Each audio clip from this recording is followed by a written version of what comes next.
బయటికి తీసుకురావడంలో బాగా ఎక్స్‌పర్ట్ లాగా కనిపిస్తున్నారు. అందరూ మల్టిపుల్ ఫీల్డ్స్ చేశారు ఈ సినిమాలో. యెస్, కాళీచరణ్ గారు మీ మీ మాటలు కూడా.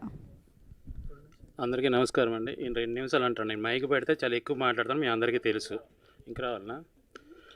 మా చిరంజీవి గారు మైక్ పట్టుకుంటే 2 గంటలు మాట్లాడతారు. ఆయన అభిమాని. నేను అరగంటైనా మాట్లాడాలి, కానీ వీళ్ళు ఇవ్వట్లేదు నాకు అవకాశం. ముందుగా ఈ టీజర్ రిలీజ్ చేసిన అనిల్ రావిపూడి గారికి చాలా చాలా థ్యాంక్స్ అండి. ఇప్పటి వరకు ఆయన చేసిన ప్రతి సినిమా కూడా ఎంత పెద్ద బ్లాక్ బస్టర్ అయిందో మనకు అందరికీ తెలుసు. ఆయన ఎంచుకున్న జోనర్ని కొంతమంది కామెంట్ చేశారు, కానీ ఎస్వి కృష్ణారెడ్డి గారు, శ్రీను వైట్ల గారు, అలాగే ఈవి సత్యనారాయణ గారు, వీళ్ళందరూ కూడా ఇప్పుడు సినిమాలు మానేస్తే అదే మంచి జోనర్ని అనిల్ రావిపూడి గారు తీసుకొని ఈరోజు బ్లాక్ బస్టర్స్ కొడుతున్నారు. ఎందుకంటే చాలా సినిమాల్లో మన స్టోరీని మర్చిపోయిన కామెడీ ట్రాక్ని మాత్రం చాలా వరకు మనం గుర్తుపెట్టుకుంటాం.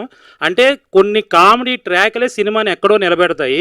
అలాంటి జోనర్ని అనిల్ రావిపూడి గారు తీసుకొని ఈరోజు కమర్షియల్ ఎలిమెంట్స్ తీసిన సినిమాల కంటే కూడా ఆయన ఎక్కువ అమౌంట్ని కలెక్ట్ చేసే విధంగా ఆయన బ్లాక్ బస్టర్లు కొడుతున్నారు. అలాంటి లక్కీ హ్యాండ్తో టీజర్ రిలీజ్ చేయడం అనేది నిజంగా చాలా చాలా హ్యాపీగా ఉంది. నిజంగా డైరెక్టర్ గారు కష్టపడే కష్టానికి ఒక మంచి ఏదైనా ఒక ఫలితం జరిగింది అనుకుంటే మాత్రం ముందుగా అనిల్ రావిపూడి గారు టీజర్ రిలీజ్ చేయడం అనేది నేను చాలా హ్యాపీగా అనుకుంటున్నాను. ఇకపోతే సినిమా డైరెక్టర్ కోసం చెప్పాలి. చాలా సినిమాలు మీరు చూసుంటారు, మీకు తెలిసి ఉంటుంది. చాలామంది డైరెక్టర్లు కోపం వస్తే అరుస్తారు, ప్రేమగా ఉంటే మాట్లాడతారు, సరదాగా మాట్లాడతారు, ఇవన్నీ ఉంటాయి. కానీ ఈ డైరెక్టర్ గారు కోపం వచ్చినా అలాగే మాట్లాడతారు, ప్రేమ ఉన్నా అలాగే మాట్లాడతారు, బాధ ఉన్నా అలాగే మాట్లాడతారు. ఇదే సేమ్ క్వాలిటీ మన హీరోయిన్ గారికి కూడా ఉంది. నేను వీళ్ళిద్దరిని ఎప్పుడు కోపంగా నేను చూడలేదు. చూసే అవకాశం ఎప్పుడైనా వస్తుందేమో చూస్తాను. అలాగనే నా మీద కోపం పెంచుకోకండి దయచేసి చెప్తున్నా. టైం అయితే అవ్వదు సార్, దీనికోసం మీరు ఎన్నో రోజులు కష్టపడ్డారు. మళ్ళీ సో వీళ్ళిద్దరూ ఎంత కష్టపడ్డారు ఏంటి అనేది ఈ సినిమాలో తెలుస్తుంది. చాలా చాలా అంటే ఒక డిఫరెంట్ మూవీ ఇది. ఖచ్చితంగా ప్రతి ఒక్కరికి నచ్చే సినిమా అవుతుంది. థియేటర్లో చూడాల్సిన సినిమా ఇది.